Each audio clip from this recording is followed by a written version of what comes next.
प्रश्नोत्तरी। गुरुवर नमोस्तु।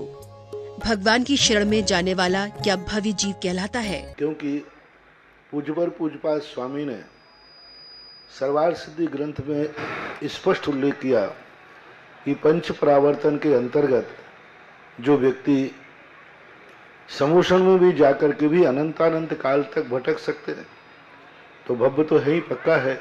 अब अभव्य कोई है, वो नहीं गया होगा, लेकिन उन अभव्यों की गणना कौन करे? यदि आपको ऐसा संदेह आ रहा है कि मैं कभी समोषण में नहीं गया हूं, तो आप अपने आप को अभव्य माने। मैं तो बहुत बार गया हूं, मैं तो अपने आप को भव्य ही मानता हूं। आप लोगों के ऊपर है कि आप अपने आप को क्या मानते हैं। यदि आप अभव्य मानते हैं तो निर्णय आपके हाथ में। अपने अंतर चेतना से भी कभी कभी आवाज आती है। एक व्यक्ति से कहा कि महाराज जी, इसका कभी भव्य है कि अभव्य? तो वो कोई सदमस्त के ज्ञान का विषय तो है नहीं। मैंने कहा भाई, तेरा कल्याण कभी नहीं होगा। ये सुनते ही वो रो पड़ा। बोले महाराज जी, आपने क्या कह दिया कि मेरा कल्याण कभी नहीं होगा? और मैंने तो ये पूछा था कि भव्य अभव्य की पहचान क्या है, मैं भव्य हूं कि अभव्य हूं? तो मैंने कह दिया तू अभव्य है, तेरा कल्याण कभी नहीं होगा। वो इतने जोर से उसके आंसू गिरे, बहुत जोर से रो पड़ा। महाराज जी, क्या बोल दिया आपने, मेरा कल्याण कभी नहीं होगा? मैंने कहा नहीं, तेरी परीक्षा के लिए बोला था, तेरे आंसू बता रहे हैं तेरा कल्याण जल्दी होगा।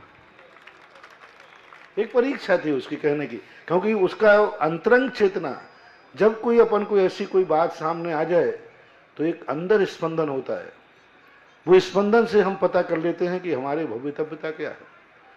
एक बहुत अच्छी उदाहरण मिलता है। कर्ण को कोई लोग शूद्र पुत्र कहते थे। दर्शन के अनुसार उसको बहुत बुरा लगता था, बहुत बुरा लगता था। सारथी पुत्र कहना, शूद्र पुत्र कहना उसको बुरा लगता था।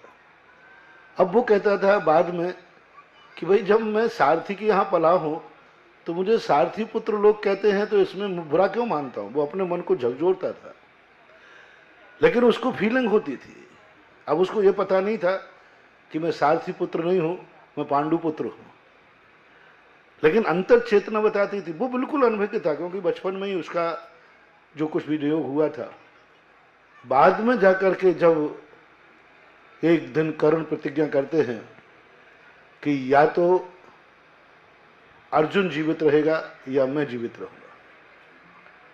जब ये प्रतिज्ञा जब कर्ण ने की तो माता कुंती को तो मालूम था कि ये मेरा बेटा है, और वो ये भी जानता था कि कर्ण ने जो प्रतिज्ञा कर ली वह पूरी होगी। सूर्य अस्त जब ही होगा जब कोई एक मरेगा, या तो मैं जिंदा रहूंगा या अर्जुन जिंदा रहेगा। ये कर्ण की प्रतिज्ञा थी। तो उस दिन जाकर के कुंती, जब वो जल स्नान कर रहे थे, उस समय कुंती ने जाकर कहा बेटा। तो कर्ण कहता है आज तक मुझे बेटा कहने वाला तो कोई राजघराने में से पैदा हुआ ही नहीं। राजमाता आप मेरे को बेटा कह रही, मैं तो शूद्र पुत्र सारथी पुत्र हूं। तब कुंती ने पूरा रहस्य उजागर किया। तब कर्ण ने कहा कि यदि मैं तुम्हारा बेटा हूं तो मेरा वचन जो मैंने प्रतिज्ञा की है वो नहीं टलेगी। यदि तेरा बेटा नहीं होता तो टल जाती। अब तो निर्णय हो चुका, तुम्हारे 5 पुत्र बचेंगे, या तो मैं या अर्जुन। यदि अर्जुन मारा गया तो आपके 5 पांडव हैं, 5 मैं बचूंगा, 5 पांडव रहेंगे, और मैं मारा गया तो अर्जुन बचेगा। तो वहां ये कहने का है कि कर्ण को ज्ञात नहीं होने पर भी उसको स्पंदन होता था। उसके अंदर चेतना बोलती थी कि मैं सारथी पुत्र नहीं हूं, मैं क्षत्रिय पुत्र हूं। और बाद में ऐसा हुआ। तो इसी प्रकार से अपनी अंतर चेतना में, अपनी अंतर चेतना बहुत कुछ जवाब देती है। अपन अपनी आत्मा की सुनते नहीं है, दुनिया की सुनते हैं। अपनी आत्मा की यदि शांति से बैठ के सुने तो हमारे लिए बहुत कुछ समस्याओं का समाधान हो सकता है। गुरुवर नमोस्तु। ग्रंथों को घर में रखने से क्या कोई दोष है? हर दर्शनकार ने कुछ महान ग्रंथों को घर में रखने के लिए मना किया।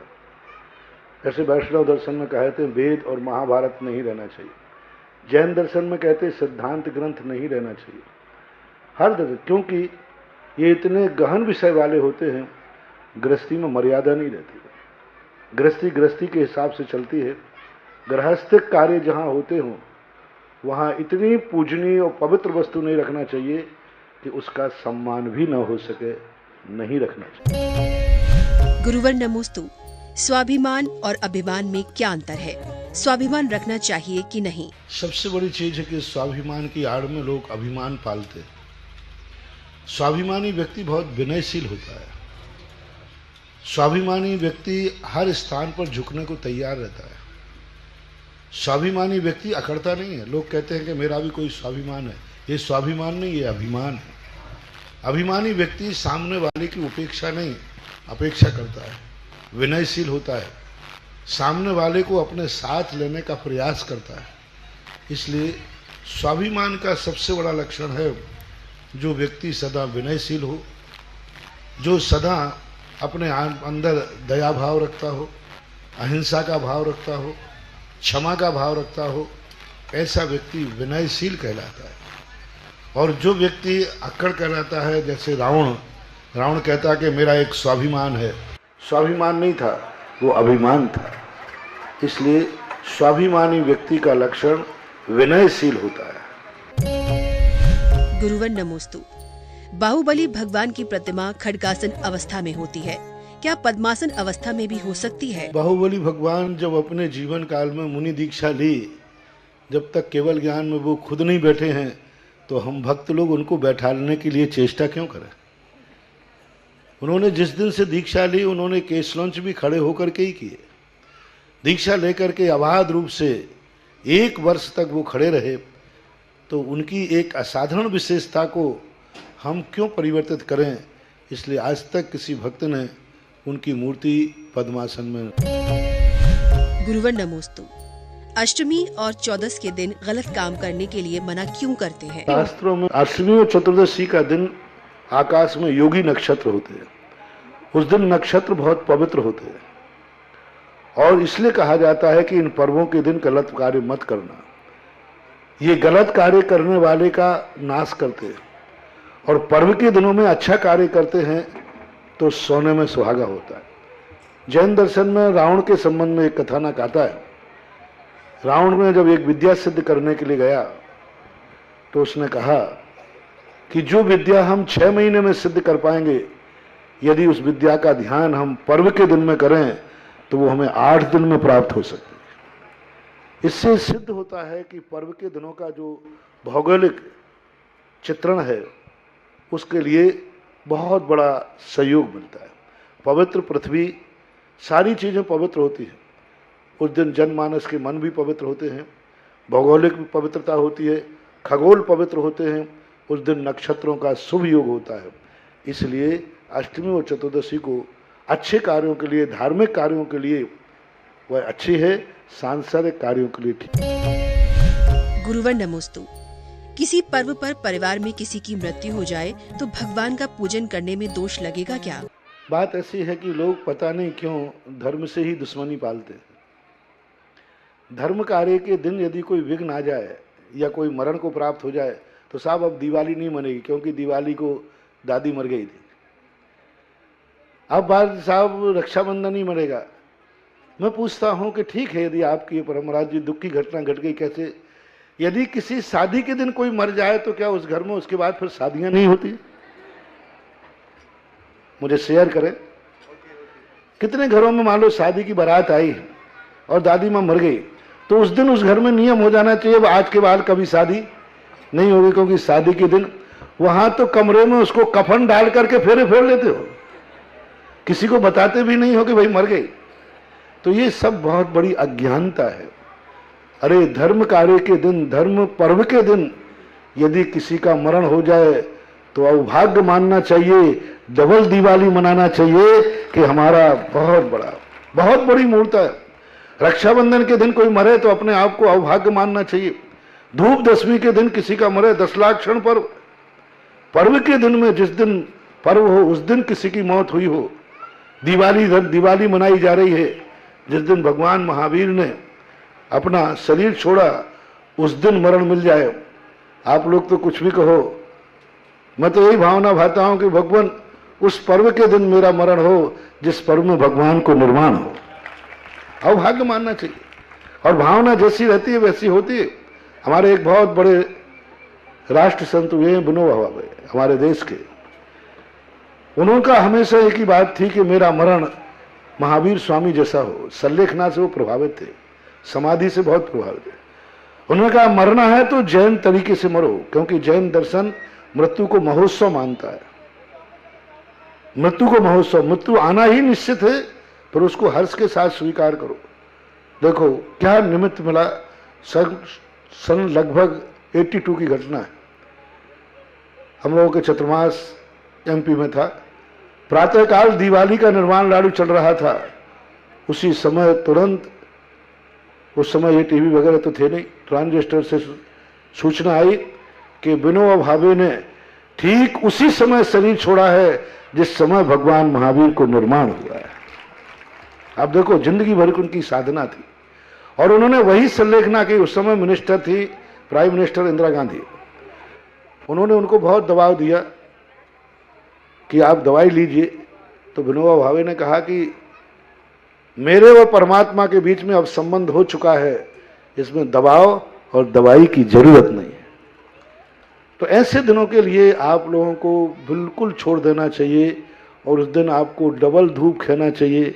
इसी रक्षाबंधन से शुरुआत करें, कुछ नहीं होगा, गारंटी मेरी है, मेरा आशीर्वाद है। पवित्र कार्य को दिवाली के दिन आप डबल दिवाली मनाइए। एक महावीर स्वामी की और अपने परिवार के मरण हुआ उस दिन काल मंगल कहलाता है।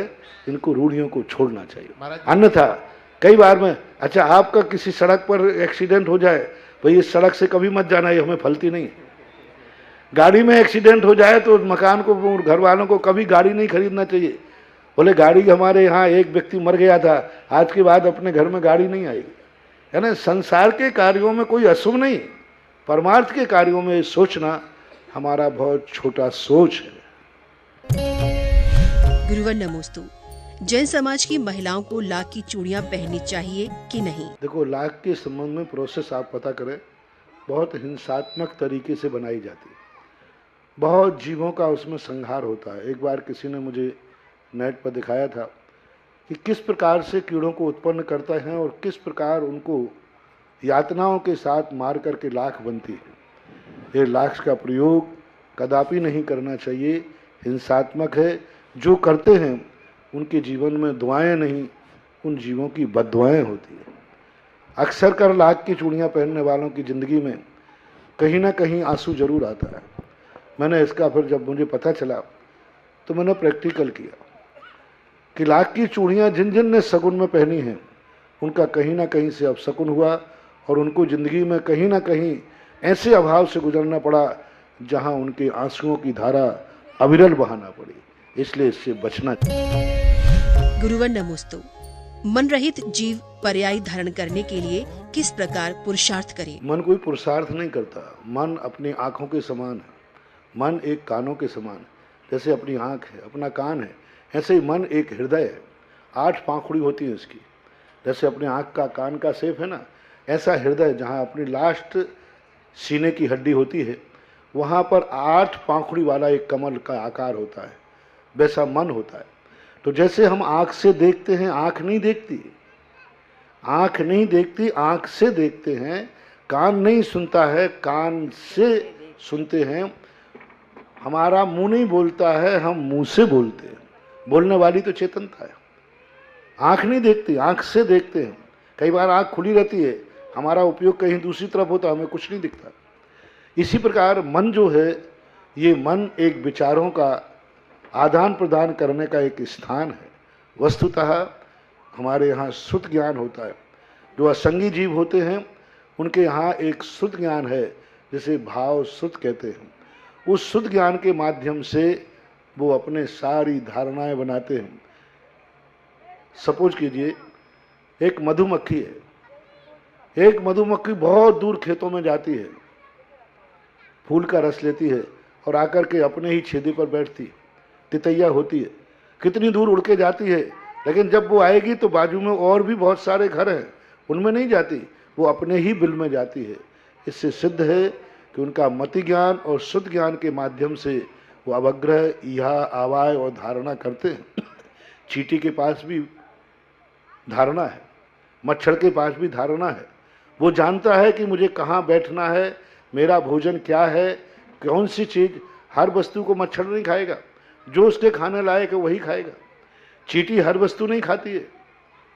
आप 2 चीज़ें डाल दीजिए, जो उसको पसंद नहीं है उसको सूंघ करके बाहर चली जाएगी, जो खाना है वही खाएगी। तो उनके पास मति ज्ञान और शुद्ध ज्ञान होता है, जो मन के बिना भी काम करता है। गुरुवर नमोस्तु।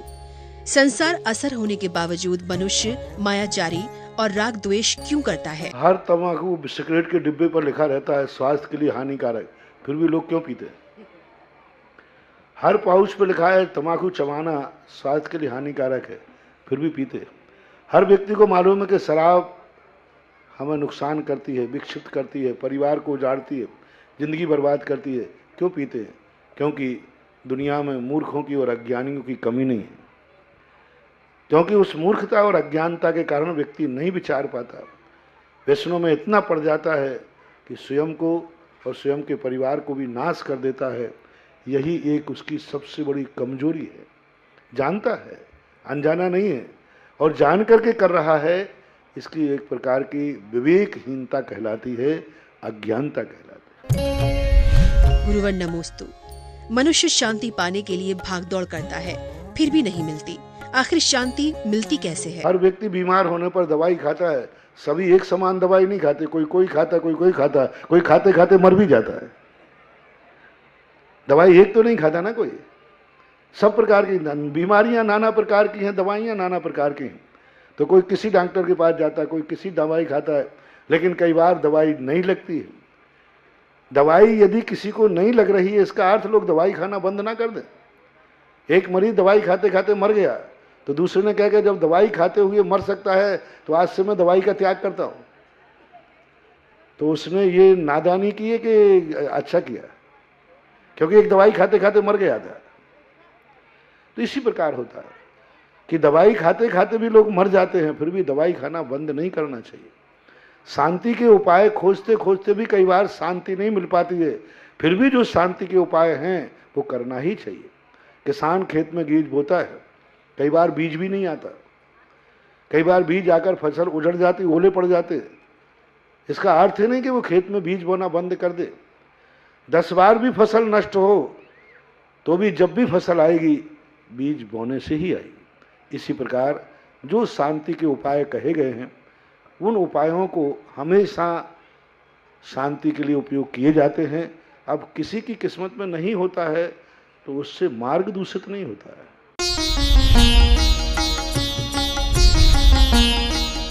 सुधा प्रश्नोत्तरी।